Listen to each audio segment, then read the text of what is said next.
안녕하세요. 오늘은 애터미 사운에 대해서 같이 알아보도록 하겠습니다. 우리가 세미나 때마다 처음 시작과 마무리에 또 미팅할 때마다 시작과 마무리에 늘 외치던 거죠. 그렇게 외치는 이유가 분명히 있겠죠. 네, 그만큼 이 일에 있어서 이 사운을 지키면서 일을 하면 그게 바로 정답이 아닐까 이런 생각이 들고 또 그런 걸 원하기 때문에 그걸 계속 외치면서 우리가 일을 해나가는 것 같아요. 자, 그럼 사운에 대해서 하나하나 살펴보도록 하겠습니다. 자, 우리 늘 외치던 거 있죠? 영혼을 소중히 여기며 생각을 경영한다. 믿음에 굳게 서며 겸손히 섬긴다. 자, 첫 번째, 영혼을 소중히 여긴다의 의미가 어떤 의미인 건지. 자, 사람을 수단으로 생각하지 않고 목적으로 삼는 거예요. 이 한 영혼들은 무엇인가를 이루기 위한 수단으로 취급되어져서는 안 되는 귀중한 소중한 존재라는 거죠.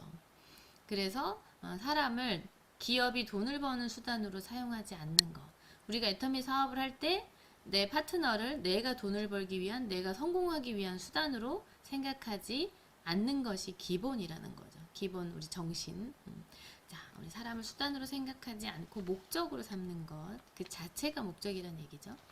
그다음에 한 사람의 행복이 쌓여가는 일을 하는 수단이 바로 애터미다. 그러니까 애터미의 회사가 발전하기 위한 도구가 사람이 아니라 이 한 사람 한 사람의 행복이 쌓여가는 일을 하는 수단으로 애터미 회사가 그 수단이 되어준다는 얘기죠.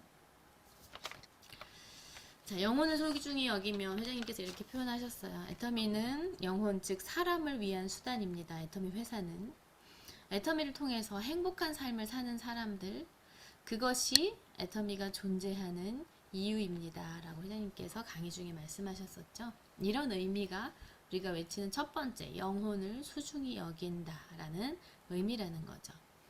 자, 우리 박사님께서 이제 애기 철학, 젖소 철학 이런 얘기 우리 들었었잖아요. 자, 우리가 아기를 낳아서 키우는 게 이 아이를 잘 키워가지고 나중에 내 노후 준비를 해야겠다 이렇게 생각하고 아이를 키우는 부모는 없겠죠. 그냥 이 아이 존재가 그냥 소중하고 사랑스럽고 이 아이를 잘 건강하고 정신도 건강하고 이런 아이를 잘 자라게 해서 행복한 삶을 살았으면 좋겠다 이런 이 아이 자체가 목적이 되는 거죠. 그죠? 근데 젖소는 어때요? 여러분, 젖소에게 우유가 얻어지지 않는다고 하면 그 노력을 들여서 이 젖소들을 그렇게 키워낼까요? 젖소를 키워내는 목적은 뭐예요? 우유를 얻기 위한 수단인 거죠. 그 젖소를 키우는 그런 마음과 아기를 키우는 그 마음, 둘 중에 애터미에서는 어떤 마음으로 일을 해야 되느냐? 이 그 존재 자체가 목적이 되는 애기 철학으로 우리가 일을 해야 된다.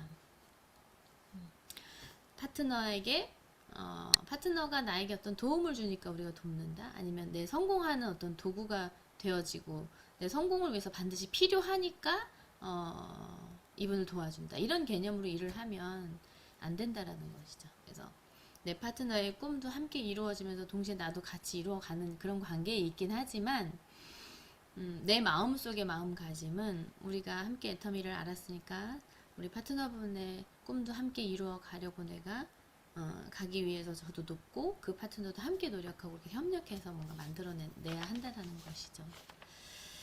그래서 애기 철학으로 우리가 일을 해야 한다. 자, 두 번째, 생각을 경영한다. 생각을 경영한다. 생각을 어떻게 하느냐에 따라서 그 사람의 삶이 바뀐다 그러죠. 저도 사실 부자가 될 생각을 한 적이 별로 없었던 것 같아요. 그런데 제가 회장님 강의를 듣고 우리 부모님께 생활비를 드릴 수 있는 딸이 되면 참 좋겠다. 그렇게 될 수 있다면 한번 해보고 싶다라는 생각을 했죠. 그러니까 지금 어떻게 됐어요?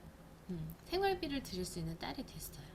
그런 것처럼 여러분들이 생각을 어떻게 하느냐에 따라서 여러분들의 삶이 바뀔 수 있다라는 거. 그 가장 기본은 뭐예요? 생각을 먼저 해야 된다. 자, 내 미래의 모습을 내 자신이 창조해야 돼요. 지금 현재 내 모습은 내가 3년 전, 5년 전에 만들어낸 나의 모습인 거죠. 그럼 앞으로 지금 현재 내 모습이 마음에 들지 않는다고 하면 이대로 똑같이 행동하고 있으면 안 되겠죠. 그러면 내 미래에 대한 생각을 내가 원하는 그런 삶을 그려놓고 그렇게 되어지려고 뭔가 노력을 하다 보면 그게 현실이 되어지는 날이 온다. 이게 바로 생각을 경영한다라는 거예요. 자, 여러분들이 스스로 그려내야 합니다. 회장님께서 생각을 경영한다. 자, 모든 창조는 머릿속, 즉 생각 속에서 시작합니다. 성공한 나의 미래를 매일매일 상상하면서 그리는 일, 그것이 곧 상상을 현실로 만드는 힘입니다. 라고 말씀하셨어요. 자, 한번 볼까요? 되게 멋진 건물이죠. 이 건물이 원래부터 있었던 게 아니죠. 이 건물이 어떻게 해서 만들어졌는지 한번 생각을 해볼까요? 자, 분명히 누군가의 머릿속에서 생각을 했을 거예요. 이런 건물을 어느 지역에다 어떻게 만들어야겠다라는 생각을 누군가 했겠죠. 이 건물을 지은 건축가가 했겠죠. 자, 그 다음에 생각한 다음에 어떻게 했어요? 설계도를 그렸죠. 설계도를 그려놓고 이렇게 방이 몇 개, 문은 어느 방향으로, 뭐 여기에는 어떤 것들을 만들고 어떤 이런 설계도를 그렸잖아요. 그 다음에 어떻게 했어요? 행동을 했죠. 건축하는 행동을 했어요. 그렇게 하고 나니까 비로소 이 건물이 생겨난 거죠. 자, 우리 인생 시나리오, 우리 꿈에 대해서 얘기해 볼까요? 우리가 어떻게 살고 싶다라는 상상을 했죠. 그걸 어떻게 했어요? 인생 시나리오라는 것으로 그려냈어요. 그 다음에 어떻게 했어요? 이렇게 되어지려고 하루하루 내가 행동을 했어요. 그 방향으로 그렇게 되어지기 위한 행동을 했었단 말이에요. 그 행동을 인해서 여러분들이 그 인생 시나리오에 써놨던 그것이 결국 어느 순간에 내 현실 앞에 다가오게 되는 날이 올 거다. 건축물이 없던 것이 생겨난 것처럼 우리의 삶도 인생도 그렇게 되어질 수 있다라는 거예요. 그래서 여러분들이 생각을 경영하는 것이 굉장히 중요하다. 여러분들이 살고 싶은 꿈을, 삶을 그리고 경영해내시길 바라겠습니다. 자, 인생 시나리오 우리 써봤죠. 이렇게 뭐 여행은 어떻게 다니고 싶고, 효도는 할 때는 뭐 어떻게 하고 싶고, 집은 어떤 집에 살고 싶고, 차는 어떤 차를 타고 싶고, 이런 균형 잡힌 삶에 대한 인생 시나리오 우리가 그렸어요. 그죠? 잘 살고 사랑하고 배우고 공헌하는 곳으로 어떻게 흘려보내면서 살까, 이런 것들 우리가 그렸고, 이렇게 흘려보내면서 살고 싶다. 여러분들의 꿈을 다 상상하고 그려냈단 말이에요. 그래서 행동을 하면 여러분들의 삶이 이렇게 살 수 있는 사람들로, 그런 삶으로 바뀌어갈 수 있다. 자, 그 다음에 뭐가 필요하냐? 믿음에 굳게 서야 돼요. 여러분이 그려놓고 그 미래가 내 미래가 될 수 있다라는, 내 꿈이 이루어질 수 있다라는 믿음 위에 서 있어야 된다라는 거예요. 자, 미래를 생생하게 그려서 그려진 나의 미래 위에 내가 서 있어야 된다. 보이지 않는 것을 믿는 게 믿음이죠. 그죠? 이게 리모컨이다, 이거는 믿는 게 아니죠. 그냥 사실인 거지. 그런데 보이지 않는 것들을 내가 믿는 것이 진짜 믿음이라는 거죠. 그죠? 자, 믿음에 굳게 서며, 회장님께서 강의 시간에 보이지 않는 것을 보는 것이 믿음입니다. 지금은 보이지 않지만 성공한 미래의 모습을 굳건히 믿을 때 비로소 실상이 됩니다. 라고 강의하셨죠. 마지막으로 겸손히 섬긴다. 우리의 생각은 저 위에 있어야 되지만 우리의 자세는 한없이 낮아져야 된다는 거예요. 자, 모든 행동 양식의 기본은 낮아지는 데에 있다. 자세가 낮아지는 만큼 더 높이 올라갈 수 있다라고 얘기하셨습니다. 겸손히 섬긴다. 생각은 저 높은 곳에 있지만 자세는 한없이 낮아져야 합니다. 자세가 낮아지는 만큼 더 높이 올라갈 수 있습니다. 라고 강의를 하셨어요. 내가 나를 자꾸 높이려고 하면 비참하게 낮아지는 경우들이 있죠. 그래서 우리가 이 일을 함에 있어서 중요한 거, 올라가면 올라갈수록 더 고개를 숙여야 하고 더 겸손해져야 한다라는 것들을 우리가 이제 느끼게 되죠.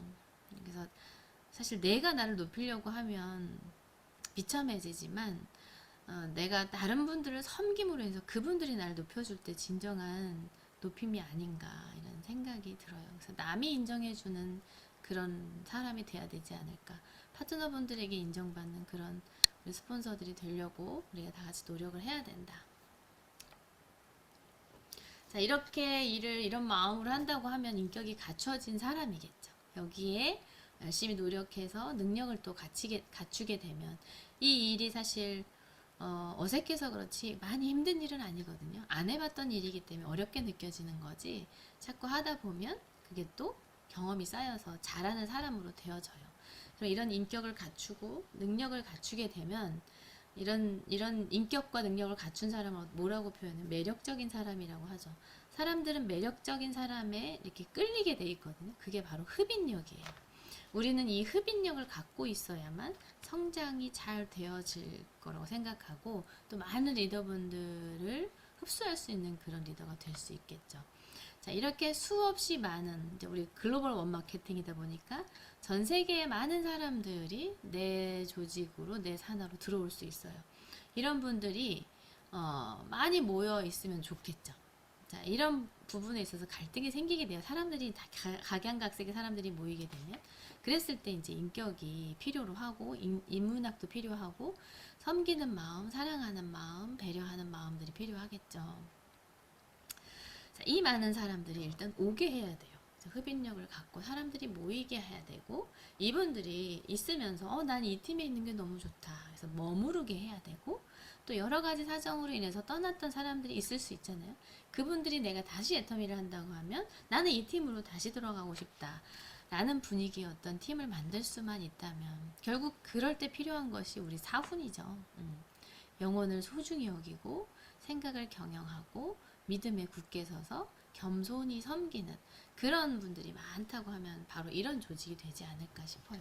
그래서 우리가 사훈을 잘 지켜나가고 그 의미를 정확히 알고 있고 그걸 실천해 나간다고 하면 이 일에 있어서 가장 정답으로 일을 하고 있는 게 아닌가, 이런 생각이 듭니다. 자, 오늘 사훈에 대해서 알아봤습니다. 여러분들이 늘 외치는 거 습관처럼 말로만 뱉지 마시고 의미를 진정으로 생각해보고 그렇게 일을 하려고, 그런 마음으로 일을 하려고 우리가 함께 노력했으면 좋겠습니다. 감사합니다.